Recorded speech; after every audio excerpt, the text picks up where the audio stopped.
नमस्कार, मैं हूं अमित कुमार। सभी चोरों का सरनेम मोदी ही क्यों होता है, ऐसा बयान 2019 के लोकसभा चुनाव से पहले राहुल गांधी ने दिया था। अब सोचिए, क्या इस प्रकार के बयान को जायज ठहराया जा सकता? क्या ये देश के एक बहुत बड़े वर्ग जो अपने सरनेम में मोदी शब्द का प्रयोग करते हैं, क्या ये उसके लिए अपमानजनक शब्द नहीं है? और थोड़ा देर के मान लीजिए, थोड़ा देर के लिए अगर राहुल गांधी की मंशा उन तमाम कम्युनिटी के लोग जो अपने सरनेम के साथ मोदी शब्द का प्रयोग करते हैं, उनकी जो है दिल दुखाने का नहीं था, उनको टारगेट करने का नहीं था, वो देश के प्रधानमंत्री के ऊपर भी टारगेट कर रहे थे, फिर भी क्या इसको जायज ठहराया जा सकता है कि आप देश के चुने हुए प्रधानमंत्री के बारे में ऐसा शब्द का प्रयोग कर रहे हैं? और कर कौन रहे हैं? कर रहे हैं कांग्रेस के एक बड़े नेता राहुल गांधी। वो राहुल गांधी जिसको कांग्रेस पीएम फेस के तौर पर प्रोजेक्ट करती है, वो राहुल गांधी जिसको कांग्रेस हमेशा ये दिखाने का प्रयास करती है कि देश में मोदी के सामने विपक्ष का सबसे बड़े चेहरा के तौर पर राहुल गांधी है। वो राहुल गांधी जो कभी काल अपने बातों के जरिए इस प्रकार के बयान देते हैं जिससे लोग उनको दार्शनिक समझे, उनको मैच्योर नेता समझे, और वो राहुल गांधी कहते हैं कि सभी चोरों का सरनेम मोदी क्यों होता है। हालांकि 2019 के लोकसभा चुनाव में से पहले राहुल गांधी के इस प्रकार के दिए गए वक्तव्य पर जब एफआईआर दर्ज किया गया, तो अब 2023 में गुजरात के सेशन कोर्ट ने राहुल गांधी को 2 वर्ष की सजा सुनाई। गनीमत रही कि राहुल गांधी को सेशन कोर्ट ने केवल और केवल 2 वर्ष की ही सजा सुनाई, क्योंकि सुप्रीम कोर्ट के अनुसार देश के सर्वोच्च न्यायालय ने जो फैसला सुनाया था उसमें कहा गया था कि अगर कोई भी सांसद या विधायक या जनप्रतिनिधि यदि 2 वर्ष से अधिक का सजा प्राप्त कर लेते हैं या 2 वर्ष से अधिक का उनको सजा मिल जाती है, तो उनकी जो है लोकसभा या विधानसभा की सदस्यता भी जा सकती है। लेकिन राहुल गांधी केवल 1 दिन के लिए यहां बच गए। हालांकि गुजरात के सूरत के सेशन कोर्ट ने फिलहाल इस सजा को 30 दिन के लिए सस्पेंड कर दिया है। आप सोचेंगे, अगर सजा मिला तो फिर 30 दिन के लिए सजा को सस्पेंड क्यों कर दिया गया? तो सजा को 30 दिन के लिए इसीलिए सस्पेंड किया गया ताकि राहुल गांधी और उनके वकील जो है ऊपरी अदालत में अपील कर सके और ऊपरी अदालत का दरवाजा खटखटा सके। लेकिन अभी राहुल गांधी के राजनीति के बारे में थोड़ा चिंतन कीजिए और तुलना कीजिए कि जिस प्रकार से राहुल गांधी 2019 के लोकसभा चुनाव से पहले कर रहे थे, ठीक उसी प्रकार के कुछ क्रियाकलाप राहुल गांधी का 2024 के लोकसभा चुनाव से ठीक पहले हो रहा है।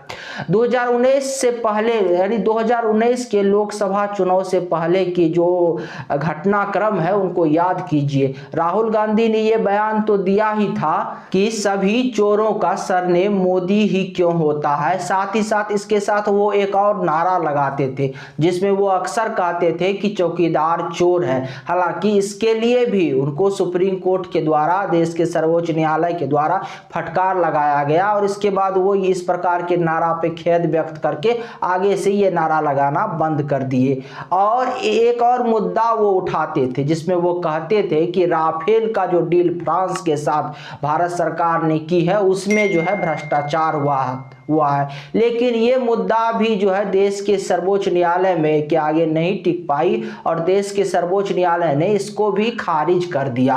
और इस प्रकार के मुद्दा देखिए, होता क्या था कि 2019 के लोकसभा चुनाव से पहले प्रधानमंत्री मोदी को किस प्रकार से राहुल गांधी टारगेट करते थे और उसका परिणाम हुआ क्या? 2019 के लोकसभा चुनाव में कांग्रेस हार गई और प्रधानमंत्री मोदी और बीजेपी को प्रचंड बहुमत मिली। पूर्ण बहुमत की वो सरकार बनाने में सफल हुए। और स्थिति ये हो गई कि जिस अमेठी से लगातार राहुल गांधी सांसद बन रहे थे, जिस अमेठी, उत्तर प्रदेश के अमेठी को गांधी परिवार का परंपरागत सीट कहा जाता है, वहां से राहुल गांधी जो है चुनाव हार गए और वहां पे उनको स्मृति ईरानी ने टक्कर दिया और चुनाव हरा दिया। हालांकि यहाँ स्मृति ईरानी का लगातार परिश्रम कहिए, जिस पे आगे हम चर्चा करेंगे। और राहुल गांधी एक दूसरे लोकसभा यानी केरल के वायनाड से चुनाव लड़े और वहां से उनको जीत मिली। अब देखिए 2024 का अभी लोकसभा चुनाव होने वाला है। 2024 के लोकसभा चुनाव से पहले जिस प्रकार से कांग्रेस पार्टी ने राहुल गांधी को प्रोजेक्ट करने का प्रयास किया, उनका लगातार भारत जोड़ो यात्रा हुआ। भारत जोड़ो यात्रा के बाद उनका जो है लंदन में जो है एक कार्यक्रम आयोजन करवाया, जिसमें उनको दार्शनिक के तौर पर लंदन गए राहुल गांधी, लगातार बयान दे रहे थे, लगातार भारत के लोकतंत्र पे किस प्रकार की वो टिप्पणी कर ले रहे थे, भारत के तमाम संवैधानिक संस्थाओं पे लंदन से बैठ के वो टिप्पणी कर रहे थे। ये सारे कार्यक्रम के जरिए एक उम्मीद थी कांग्रेस पार्टी को कि राहुल जो है एक पॉजिटिविटी हासिल करेंगे और राहुल के प्रति देश के जनता में एक दार्शनिक, एक मैच्योर नेता, एक परिपक्व नेता की छवि बनके वो राहुल गांधी की उभरेगी देश के जनता के सामने। लेकिन राहुल गांधी ने जो वहां भारतीय लोकतंत्र पे टिप्पणी किया और आज उसका नतीजा है कि राहुल गांधी से देश में लगातार माफी की मांग की जा रही है। भारतीय जनता पार्टी लगातार संसद में हंगामा कर रहे हैं और कह रहे हैं कि राहुल गांधी से जिस प्रकार से उन्होंने विदेश में जाके भारतीय लोकतंत्र पे उन्होंने टिप्पणी की, इसके लिए राहुल गांधी को माफी मांगनी चाहिए। अब इन दोनों घटना को देखिए, 2019 से पहले राहुल गांधी जिन मुद्दों को उठा रहे थे, देश के जनता ने उसको अस्वीकार कर दिया और एक बार जब 2024 का लोकसभा चुनाव आने वाला है तो राहुल गांधी फिर लंदन जाके और इसी प्रकार के बयान देने लगे।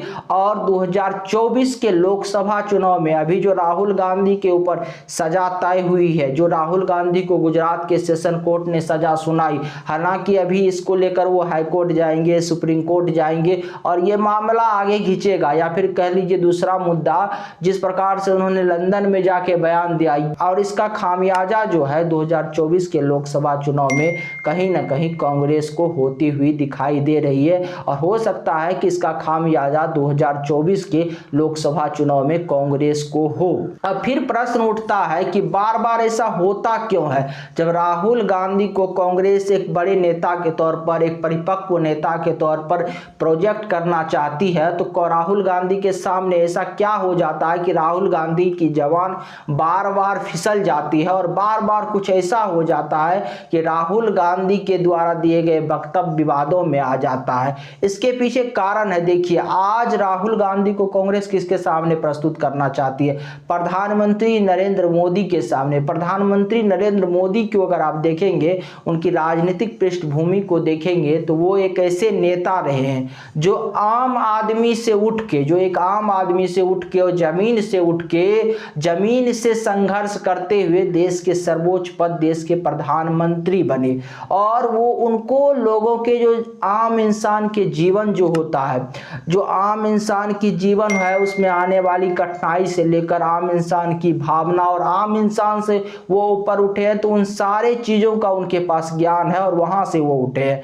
दूसरा देखिए राहुल गांधी, या इससे पहले एक चीज और समझ लीजिए, हमारे देश में राजनीति में दो तरह के लोग हैं। एक वो है जो इस देश को, भारत को जो है किताबों में पढ़ा है, जो देश को किताबों में पढ़ के समझा है, और दूसरा तबका वो है जो इस देश को किताबों में पढ़ के तो समझा ही है, साथ ही वो आम जीवन में आम नागरिक के तरह जीवन जी के देखा है कि किस प्रकार से भारतीय लोगों की भावना क्या है या भारतीय आम नागरिक की जीवन क्या होती है। अब नरेंद्र मोदी ऐसे ही नेता में है। नरेंद्र मोदी जो है जीवन को आम नागरिक के तरह जीकर भी देखे हैं और भारत को किताबों में भी पढ़े, यानी भारत को प्रत्येक रंग में उन्होंने देखा है। और राहुल गांधी के सामने ऐसे नेता प्रस्तुत है और राहुल गांधी यहीं पे मिस कर जाते हैं, क्योंकि राहुल गांधी को जो है राजनीतिक जो है वो विरासत में मिला हुआ है, जबकि नरेंद्र मोदी को जो है राजनीति जो है वो संघर्षों से मिला हुआ है, जमीन से उन्होंने